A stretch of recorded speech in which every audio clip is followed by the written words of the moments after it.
সমষ্টিত আইন শৃংখলাৰ সমস্যাৰ সৃষ্টি হৈছিল।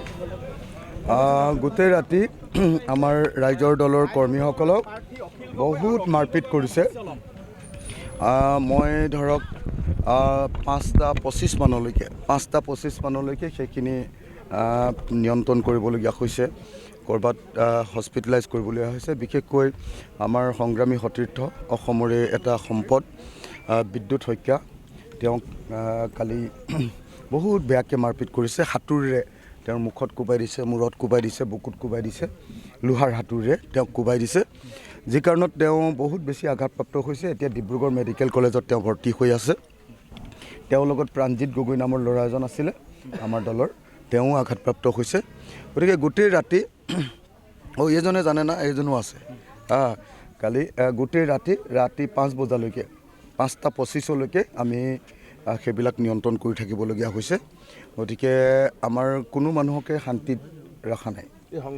বহুত মানে এটাই বস্তু, শিৱসাগৰত কেতিয়াও এনেকুৱা ধৰণৰ গণ্ডগোল হোৱা নাছিলে জীৱনত, কেতিয়াও। যোৱাবাৰ মই জেলত আছোঁ, কিন্তু এটা ছিংগল ঘটনা এটাও ঘটা নাছিলে। কোনেও কাকো মাৰপিট কৰা নাই। কিন্তু এইবাৰ ইয়ালৈ সাংঘাতিক ধৰণৰ এজন মানুহক বিজেপিয়ে পঠিয়াই দিছে কেণ্ডিডেট হিচাপে। তেওঁ পৃথিৱীৰ আটাইতকৈ ডাঙৰ হত্যাকাৰী। তেওঁৰ ভায়েকে আহি ইয়াতে, ভায়েক কি নাম কয়, এইটো বকুল দৌৰী ভাই বুলি কয় তেওঁ, তাৰপিছত তৈল্য গগৈ আৰু প্ৰিন্স বুলি এটা ল'ৰা। এই 3জন ল'ৰাই আটাইতকৈ বেছি উৎপাত কৰিছে। প্ৰিন্স, বকুল দৌৰী আৰু তৈল্য গগৈ, এই 3জনে বহুত বেছি উৎপাত কৰিছে, মাৰপিট কৰিছে, বহুত বেছি। য'তে ত'তে যাকে তাকে মাৰপিট কৰিছে। গতিকে পৰিস্থিতিটো খুব বেয়া আছিলে কালি।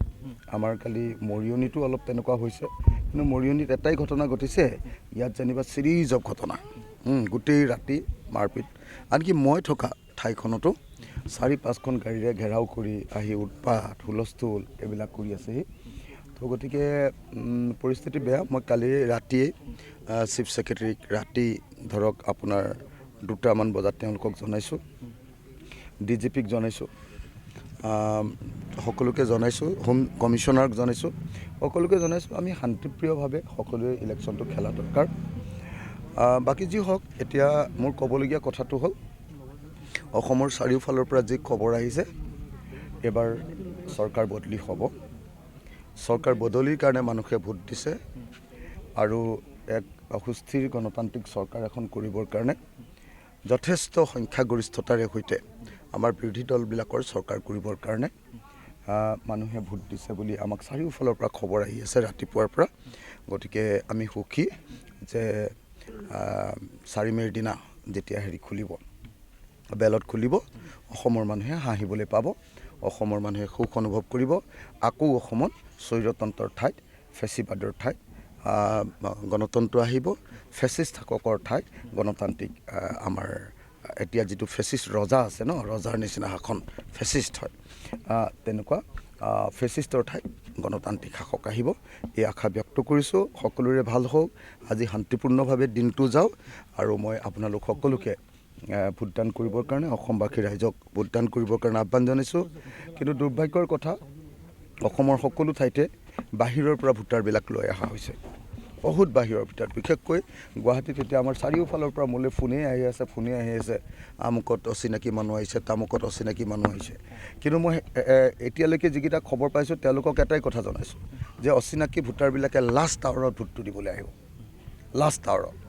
গতিকে লাষ্ট আৱাৰ অৰ্থাৎ সন্ধিয়াৰ সময় যেটা বজাত শেষ হ'ব, তাৰ আগে এইটো কৰিব, বা এক্সটেনশ্যন কৰাই ল'ব তেওঁলোকে, মানুহ বেছি হৈছে বুলি এক্সটেনশ্যন কৰাই ল'ব টাইমটো।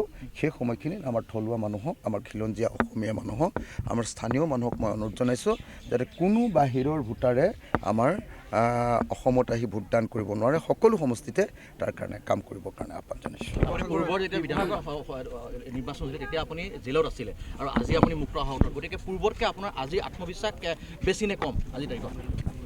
শিৱসাগৰ সমষ্টিত আমি খুব ভাল ভোটত, মই কৈ আছিলোঁ যে 50,000 বেছি ভোটত জয়ী হ'ম, কিন্তু মইতো ভাবোঁ যে এতিয়া মানে একচেতিয়া হৈ গৈছে। আৰু কালি ৰাতি যিখিনি মাৰপিট কৰিলে, অগণতান্ত্ৰিক ব্যৱস্থা কৰিলে, মাৰপিট য'তে ত'তে মানুহক মাৰ পিট অত্যাচাৰ, গাঁৱত গৈ উৎপাত, কিছুমান ভুৱা মানে হেৰি লগাইছে মোৰ বিৰুদ্ধে, পোষ্টাৰ, বিভিন্ন ধৰণৰ পোষ্টাৰ লগাইছে মোৰ এগেইনষ্টত। মই হত্যাকাৰী বুলি, মই ধৰ্ষণকাৰী বুলি বহুত গোটেই দুনিয়াখনত পোষ্টাৰিং কৰিছে, গোটেই ভুৱা পোষ্টাৰিং। তো সেই গোটেইবিলাক দেখি মেলি উৎপাত, মানে শিৱসাগৰৰ পৰিৱেশ এনেকুৱা নাছিলে। শিৱসাগৰ শান্তিপূৰ্ণ ঠাই নহয়, কালচাৰ্ড মানুহৰ ঠাই, চিভিলাইজ মানুহৰ ঠাই। ইয়াত অসভ্য বৰ্বৰ হত্যাকাৰী ঠাই নহয় এখন। সেইকাৰণে শিৱসাগৰৰ মানুহে বেয়া পাইছে, আৰু মই ভাবোঁ যে সেইকাৰণে আৰু বেছি ভোটখিনি কনচলিডেটেড হৈ গৈছে। হতাশগ্ৰস্ততাৰ লক্ষণ নেকি?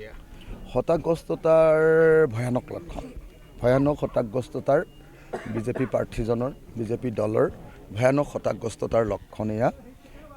যেতিয়া দেখিলে যে মানুহে বহুত টকা খৰচ কৰাৰ পাছতো তেওঁলোকে বোধহয় 20 কোটি টকাৰ ওপৰত খৰচ কৰিছে, কিন্তু তাৰ পাছতো যেতিয়া জনসমৰ্থন লাভ কৰা নাই, তেতিয়া মানুহক মাৰপিট কৰি ভয় খুৱাই তেওঁলোকে ভোট ল'বলৈ চেষ্টা কৰিছে। আমাৰ এগৰাকী সাংবাদিকো কিন্তু আহত হৈছে।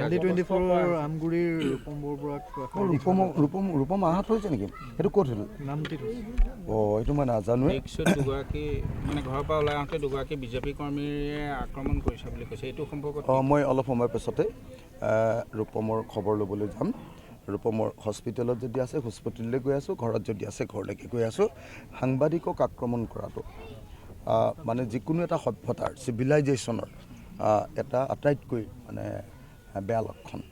যেতিয়া সভ্যতাই আটাইতকৈ বৰ্বৰতাত থান পায়, তেতিয়া গণতন্ত্ৰৰ চতুৰ্থ স্তম্ভৰ ওপৰত আঘাত কৰা হয়।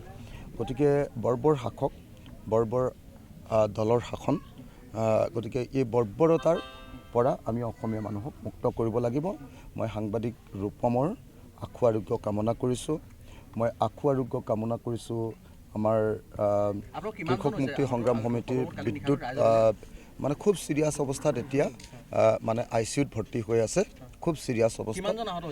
বিদ্যুৎ শইকীয়া আৰু প্ৰাণজিৎ গগৈ, তেওঁলোক দুজন ICUত আছে। কালি 16জনমান টোটেল দুখ পাইছে, 16জন। উৎসৱৰ দিনটোত মুখ্যমন্ত্ৰী হিমন্ত বিশ্ব শৰ্মালৈ আপোনাৰ কিবা বাৰ্তা থাকিব নেকি? মই মুখ্যমন্ত্ৰী ডাঙৰীয়াক এটাই অনুৰোধ কৰিম যে মানে ক্ষমতালৈ আহিবৰ কাৰণে মানুহ একেবাৰে পাগলো হ'ব নালাগে, আৰু ক্ষমতালৈ আহিবৰ কাৰণে গণতন্ত্ৰৰ সীমা পৰিধিৰ পাৰ হৈ, মানে পৰিধি পাৰ হৈ, গণতন্ত্ৰৰ পৰিধি পাৰ হৈ অগণতন্ত্ৰ স্বৈৰতন্ত্ৰৰ পথ ল'ব নালাগে। আমি সকলোৱে গণতন্ত্ৰত আছোঁ, চৰকাৰ বদলি হয়, তাৰ কাৰণে ইমান বেছি তেওঁ মানে উন্মাদ হোৱাৰ কোনো প্ৰয়োজন নাই। এবাৰো চৰকাৰ বদলি হ'ব। তেওঁ যদি অন্যায় কাম কৰিছে, বেয়া কাম কৰিছে, তেতিয়াহ'লে তেওঁৰ ওপৰত নিশ্চয় শাস্তি হ'ব, আৰু যদি তেওঁ ঠিকে আছে তেতিয়াহ'লে তেওঁতো একো নহয়। গতিকে উন্মাদ হ'ব নালাগে, চৰকাৰটো বদলি হ'বই, এজন মানুহকেতো সদায় শাসনত নাৰাখে। গতিকে মই মুখ্যমন্ত্ৰীক এই সময়ত উন্মাদ নহ'বৰ কাৰণে আৰু ধীৰে সুস্থিৰে তেওঁৰ দায়িত্ব পালন কৰিবৰ কাৰণে তেখেতক